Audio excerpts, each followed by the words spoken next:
Complaint ಕೊಟ್ಬಿಟ್ರು. Allu Arjun ಮೊದಲೇ ಹೇಳಿಲ್ಲ ಸರ್ಕಾರಕ್ಕೆ, ಪೊಲೀಸರಿಗೆ ಹೇಳಿದ್ರೆ ನಾವು ಬಂದೋಬಸ್ತ್ ಮಾಡಿಬಿಡ್ತಿದ್ವಿ.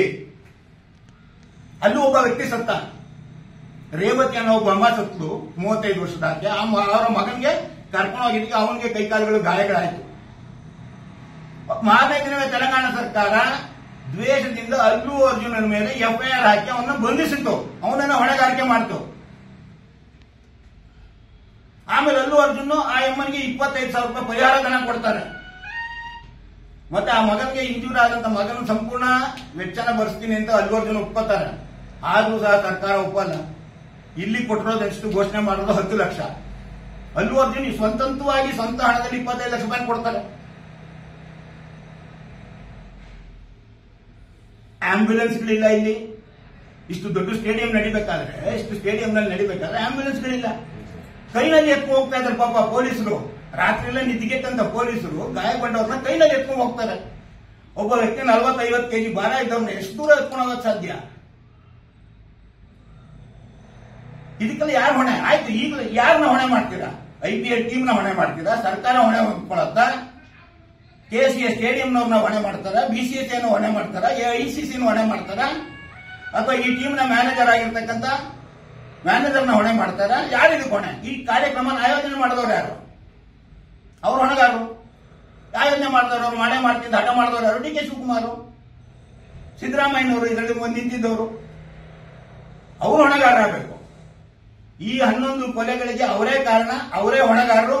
ಪೊಲೀಸರು ಯಾವುದೇ ದಯಾ ದಾಕ್ಷಿಣ್ಯ ಅಂದ್ರೆ ಈ ಕೂಡಲೇ ಅವರಿಬ್ಬರ ಮೇಲೆ FIR ಮಾಡಬೇಕು. ಇಲ್ಲ ಅಂತಂದ್ರೆ ಬೇರೆ ಯಾರು ಹೊಣೆಗಾರರು ಅವ್ರನ್ನ ತಪ್ಪಿಸೋದು ಮಾಡಿ ಅವ್ರ ಮೇಲೆ FIR ಮಾಡಬೇಕು. FIR ಮಾಡ್ಲಿಕ್ಕೆ ಎಷ್ಟು ಗಂಟೆ ಬೇಕು? ಪೊಲೀಸರಿಗೆ ಆಗಿರ್ತಕ್ಕಂಥ ತೊಂದರೆನಾದ್ರೂ ಏನು ಯಾರನ್ನಾದ್ರೂ ಒಬ್ಬರನ್ನ ಮಾಡ್ಲಿಕ್ಕೆ?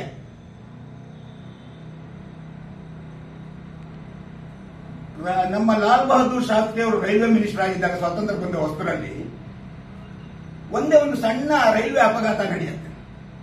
ಅದ್ರಲ್ಲಿ ಒಬ್ಬ ವ್ಯಕ್ತಿ ಏನೋ ಸಾಯ್ತಾನೆ, ನನಗೆ ನೆನಪ್ತಾ ಇಲ್ಲ. ಆ ಒಂದು ದುರಂತಕ್ಕೆ ಹೊಣೆಗಾರರಾಗಿ ಲಾಲ್ ಬಹದ್ದೂರ್ ಶಾಸ್ತ್ರಿ ಅವರು ರಾಜೀನಾಮೆಯನ್ನು ಕೊಡ್ತಾರೆ.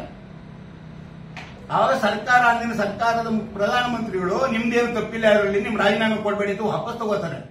ಈ ಬಂಡ ಸರ್ಕಾರ, ದಪ್ಪೆ ಚರ್ಮದ ಸರ್ಕಾರ ಇಷ್ಟೊಂದು ಜನಗಳಿಗೆ ನಮ್ದು ಯಾರ್ದು ಹೊಣೆ ಅಲ್ಲ, ನಾವೆಲ್ಲ ಕರೆಕ್ಟ್ ಮಾಡಿದೀವಿ, ನಾವ್ ಹೇಳಿದಕ್ಕಿಂತ ಜನ ಎಕ್ಸ್ಪೆಕ್ಟ್ ಮಾಡಿದಕ್ಕಿಂತ ಜಾಸ್ತಿ ಬಂದ್ಬಿಟ್ರು, ಬಂದೋಬಸ್ತ್ ಮಾಡಿದ್ವಿ. ಬಂದೋಬಸ್ತ್ ಮಾಡಿದ್ರೆ ಸಾವ್ಯಾಕೆ ಆಗ್ತಿತ್ತು? ಒಬ್ಬನಾದ್ರೂ ನೈತಿಕತೆ ಇರಬೇಕಾದ್ರೆ, ನೈತಿಕತೆ ಬಗ್ಗೆ ಸಿದ್ದರಾಮಯ್ಯವರು ಬಹಳಷ್ಟು ಭಾಷಣ ಮಾಡ್ತಾರೆ. ರಾಜೀನಾಮೆ ಕೊಡಬೇಕು ತಾನೆ? ಈ 11 ಜನ ಆಗಿದೆ, ನನಗೆ ದುಃಖವಾಗಿದೆ, ನನ್ನ 11 ಜನ ಕನ್ನಡಿಗರು ಸತ್ತಿದ್ದಾರೆ, ಬೆಂಗಳೂರಿನವರು ಸತ್ತಿದ್ದಾರೆ, ನಾನು ರಾಜೀನಾಮೆ ತಗೊಳ್ಳಿ, ನನಗೆ ನನ್ನ ಕೈಲಿ ಸರ್ಕಾರ ನಡೆಸಕ್ ಆಗ್ತಿಲ್ಲ, ಇಂಥ ವೈಫಲ್ಯ ಆಯ್ತು, ರಾಜೀನಾಮೆ ಕೊಟ್ಬಿಡ್ಬೇಕಿತ್ತು. ಈಗ ನಾನು ಕೇಳ್ತಾ ಇದ್ದೀನಿ, ಇಷ್ಟೆಲ್ಲ ಹೇಳೋ ನಾನು ಬುದ್ಧಿ ಕಲಿಸಿ ರಾಜೀನಾಮೆ ಕೊಡಿ ಸ್ವಾಮಿ ನೀವು ಫಸ್ಟ್.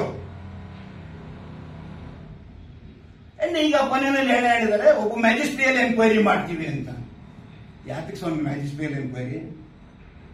ಈಗ ನಾವು ಇದನ್ನೆಲ್ಲ ಒಂದು ರಾಜೀನಾಮೆ ಕೊಡಿ, ಮ್ಯಾಜಿಸ್ಟ್ರಿಯಲ್ ಎನ್ಕ್ವೈರಿ ಬೇಡ ಅಂತ ಹೇಳಿದ್ರೆ ಬಿಜೆಪಿಯವರು ಇದರಲ್ಲಿ ವಿರೋಧ ಪಕ್ಷದವರು ಅಂತ ಹೇಳ್ತಾರೆ. ನಾನು ಹೇಳ್ತಿಲ್ಲ. ಇವತ್ತಿನ ಯಾವುದೇ ಪತ್ರಿಕೆ, ಟಿವಿಯ ಸಂಪಾದಕೀಯ ನೋಡಿ, ಒಂದು ಪತ್ರಿಕೆ ವರದಿಗಾರರೇ ಬುದ್ಧಿವಂತರು, ಸಂಪಾದಕರಾಗಬೇಕಾದ್ರೆ ಒಂದು ಬುದ್ಧಿವಂತರಿರ್ತಾರೆ, ಮತ್ತೆ ಬಹಳಷ್ಟು ನೈತಿಕತೆ ಮತ್ತೆ ಹೊಣೆಗಾರಿಕೆಯನ್ನು ಹೊಂದಿರತಕ್ಕಂಥವ್ರು.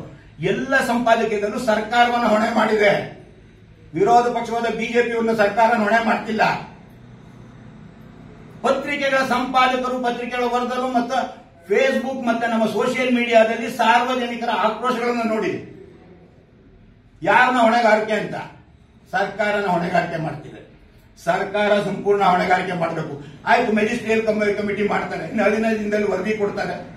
ಏನ್ ಕ್ರಮ ತಗೋತೀರಾ? ಈ ಸರ್ಕಾರದ ಮೇಲೆ ನಂಬಿಕೆನೇ ಇಲ್ಲ. ಇದುವರೆಗೂ ಇವರು ಸಹ ಕಾನ್ಸ್ಟಿಟ್ಯೂಟ್ ಮಾಡದಂತ ಎಷ್ಟು ಕಮಿಟಿಗಳು ಕೊಟ್ಟಂತ ವರದಿನ ಜಾರಿ ಮಾಡಿದ್ದಾರೆ.